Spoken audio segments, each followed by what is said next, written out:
Hey, man, it's Dukes and Bell, guys. Our sneak peek of what we're going to do on the show today. We call it Behind the Curtain here on Twitch and YouTube. Hi, I'm Mike Bell. People call me Mike Bell. That's Day Damian Lewis, our producer, brains of the operation.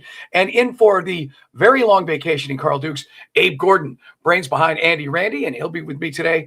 A very short show. Arguably, I will spend more time in traffic on 285 today than I will talking to you on the radio. We're going to be at Gustin's in Ackworth. Great spot. We had a good time at Gustin's over in Woodstock, and we got a bunch of friends up in Ackworth.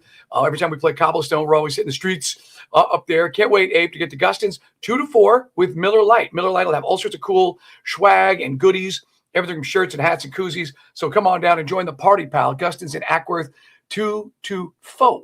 And then Falcons pregame, the Wait For It tailgate, and then the regular pregame. And then it's the Falcons in throwback unis, ergo lid, as I love the Buccaneers and those creamsicles, man. That was part of my childhood as a kid, spending summers down in Tampa Bay. So I'm looking forward to seeing this tonight. But are the Falcons going to show up? Very strange turnaround this week. We spoke with Coach on Tuesday. No changes to special teams. People are going to have to earn that job. Don't even know what that means because you either take guys from practice squad or use starters. Because you're running out of dudes for the special teams because we suck. And you can practice all you want. It's not getting any better. Tampa's coming off an embarrassing loss to the Saints, although that Tyler Shook, is it Taylor Shook? Whatever the hell his name is. Shook. That kid is doing pretty good for New Orleans. But let's talk about the Falcons. What are your expectations tonight, Abe? Yeah, I'm looking to see who steps up, Mike. From guys that we expect to step up, but also maybe a little bit of the unknowns. And we talked about it. And I know you guys had that conversation with Raheem on Tuesday, and I was listening in. And look, I think other people are going to be given a chance. The Drake London has been ruled out. Kyle Pitts is questionable.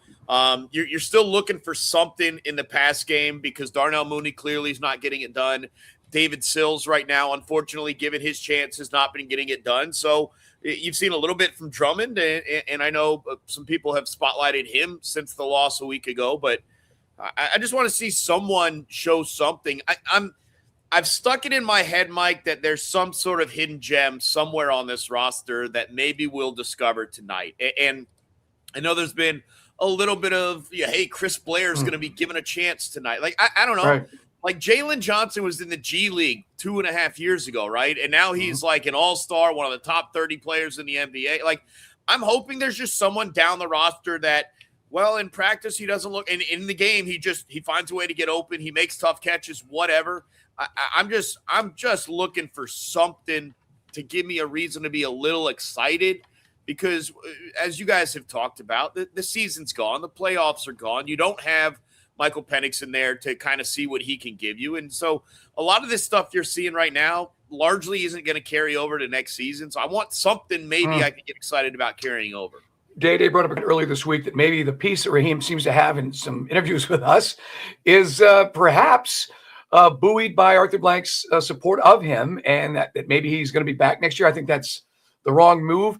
Day, what are you looking for tonight? Because Coach sounded like he picked up on the vibe. It looked like the shoulders dropped after the special teams gaffes, especially to start the second half. And it's like I saw it, fans saw it, announcers saw it. Looked like there was guys, I hate to use the quit word, but certainly effort was not there. So he says, we need some guys who are ready to win. He basically gave the old rah, rah, rah, we'll get him in Tampa. You buying that? Yeah, I mean, and listen, we had Bergeron in with you guys. You guys got a chance to talk to him, and I want to see the guys rally. At this point, I don't know that. I mean, sure, love to see them win, but I want to see the effort on the field look like they are rallying together. Regardless of what the outcome is, I want to see that they are really rallying together. They're not on this, to your point, whatever everybody was thinking about, how they look like they may have quit. And then how does that happen tonight? It's going to be intriguing because if you remember last time, Bijan had success in the passing game, but the run game for the Falcons, they didn't even, I think 60, 70 yards, something like that is what they rushed for a total. So now you've got a completely different situation with Michael Penix out and Kirk Cousins at quarterback. No Drake London. So can they, find a way to establish that run game? And then maybe that can help open up things in the passing game, to your point, Abe, because if they have to go straight to this passing game and some of these guys that are going to be called on to step up are kind of thrust into it right away, and they feel like maybe they're under a little pressure. It could go in a way that we're not going to be wanting to see. But ultimately, I want to see these guys rally and just say, look, man, put a product on the field that lets the fans know, like, we're not quitting on you. Right. I think the dogs agree with your take right there in the background. Ellie and Ike say, pause up. All right. As far as the injuries, yesterday we learned that KhaDarel Hodge has a shoulder. AJ Terrell's dealing with a neck injury. He was banged up, and I'm not making excuses for him. I think the number was 604 snaps between giving up touchdowns. And of course, Smith and Jigba took it for a crossing route to the house. Caden Ellis with an elbow. Lindstrom, he's a warrior with a foot injury. Pitts is limited yesterday with a knee. So is his catching ability. It's limited. Also, Jalen Walker with a quad. Brandon Dorless dealing with a groin. And so we'll have to see, whereas pass rush is a compromise because Dorless has been a big part in that rotation. We're looking to see more sacks from Jalen Walker, who's been dealing with sort of soft tissue injuries, which are driving him crazy all season. And then real quick, before we talk about the Falcons going to Germany and also the schedule itself, yesterday, I didn't know what to make of it. Ray-Ray McCloud gets cut by the Giants. He talks about, was it strictly, performance-based? So is he talking about what Raheem said? Because Raheem's used that phrase before about Ike Hilliard. So is Ray-Ray chopping at the Falcons? Is he chopping at the Giants? Then we get some stuff, which I posted at Mike Bell ATL, where you got KhaDarel Hodge and some comments from Chris Blair. And it's very strange. Chris Blair posting a video of Hodge captioned, "We ain't forgot twin." And Hodge quotes it, "she," as in she. Somebody did. So what is with these cryptic tweets from the wide receiver room, which all of a sudden get liked by members on both sides of the football from the Falcons, which if you are, and I'm not trying to create a shitstorm, sorry, being 4-9 is self-explanatory. It's already a shitstorm.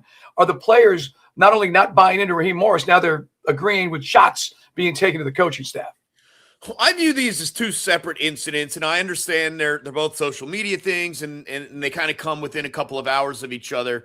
But I think that if we can view them separately for a moment, the KhaDarel Hodge situation, in my opinion, is pure frustration. I think a lot of people are asking, why are we running David Sills out there? What is Jamal Agnew doing? We talked why was KhaDarel Hodge benched? Because we never got a straight answer. That's what I mean. And look, and Ray-Ray was cut. Right. Well, again, Ray-Ray, I think it's its own separate discussion. We'll get to that in a moment. But I think KhaDarel Hodge is I would view it as justifiably upset at why he's not playing. And I don't think decisions that go into it.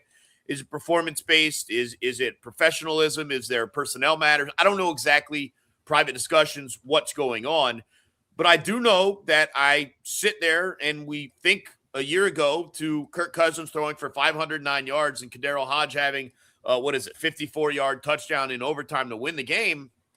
And I sit there and say, can't find anywhere for this guy to make some plays for this team, especially now that Kirk Cousins is back. So I certainly understand the KhaDarel Hodge thing. The Ray-Ray McCloud thing has been a mystery ever since it started because no one ever believed Ray-Ray McCloud was for performance reasons. And I know he maybe is tying it into himself and maybe tying it in to Ike Hilliard. I don't know. But until we know more about what exactly went down between Ray-Ray McCloud and this organization and why he's gone, I don't really know who he's referring to. There's just not enough info out there to really take an educated guess there. Well, I know with KhaDarel Hodge, I mean, you talked about it. There's a guy, he's shown the ability. Again, he is a special teamer, but he's shown the ability to make plays as a receiver. Yeah. As you said, we won the game in overtime with a walk-off TD. So there's frustration. Something happened. Nobody in the friggin' organization can give me a straight answer with what happened with Ike Hilliard. Some players obviously had an issue with it, took issue with it. Either way, when things are going south, last thing you need is like guys, because when you get all cryptic on social media day, guys like us, and certainly the fan base, because what the hell's going on with this team? Right. Moving on. Yeah. Now we learn that despite we are not going to be flexed off of Monday Night Football. Rams and Falcons is still there. I thought for sure they're going to dump his team. Yeah, I was a little surprised, and before we got started, I was, asking you guys, and Abe brought up a good point, and I'll let him elaborate more on it. But by the time you get to that point in the season, like he was saying, not a lot to flex into that spot once you get there. I think the game that they probably could have got flexed out of was tonight, but I think that window of being flexed out of a Thursday night game, they would have had to have done it at a time where the Falcons mathematically were still able to try to reach the playoffs. So that's probably why they didn't get flexed out of this game. But this was actually the game that I was eyeing to see if they were going to get flexed out of once things started going south. And to Day-Day's point, Abe, yeah, I mean, the Rams are still a show. That's an exciting show for Monday Night Football. And then, of course, I don't know if the casual fan knows that they've got our potentially top 10 pick.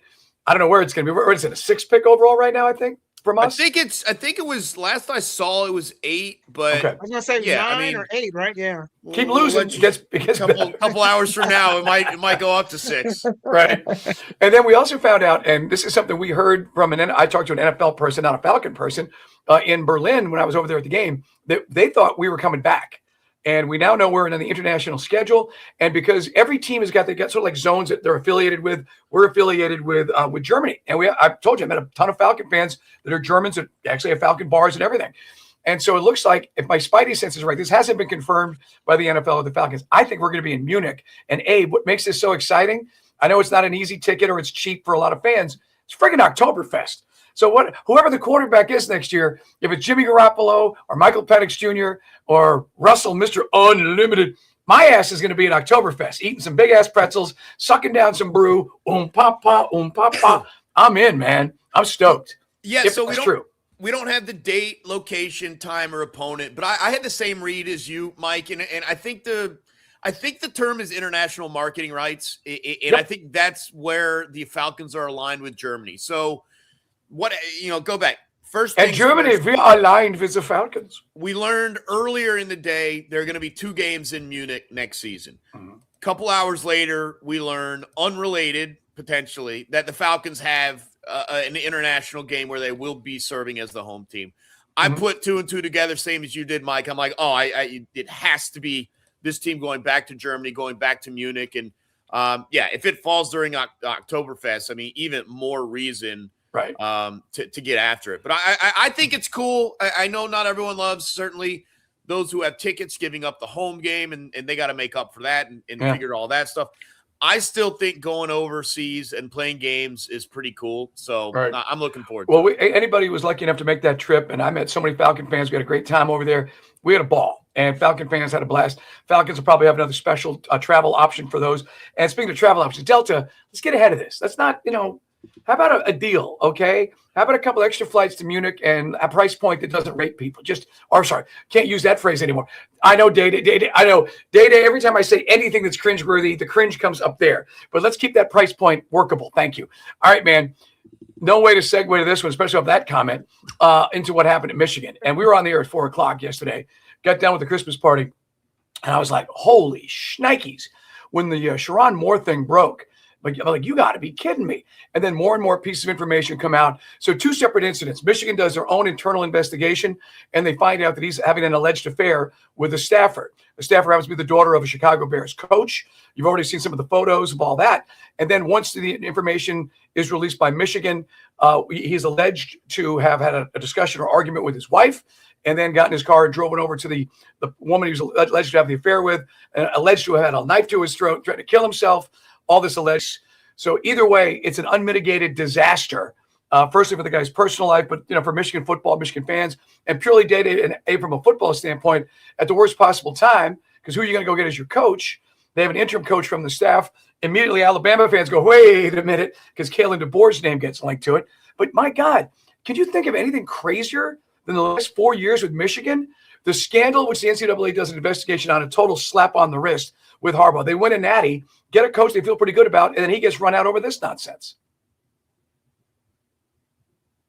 Yeah, when it happened, when it first broke that he was fired, and that was kind of like the only headline. I was like, well, geez, that's an odd time to do that, because who are you going to go get? You're Michigan, and you're not going to, there's no names out there that So I'm like, wow, what an odd time. And then as more and more reports, alleged reports of allegations started to come out, you start kind of being like, oh, dang, this is not good. So very unfortunate circumstances as far as what we're hearing.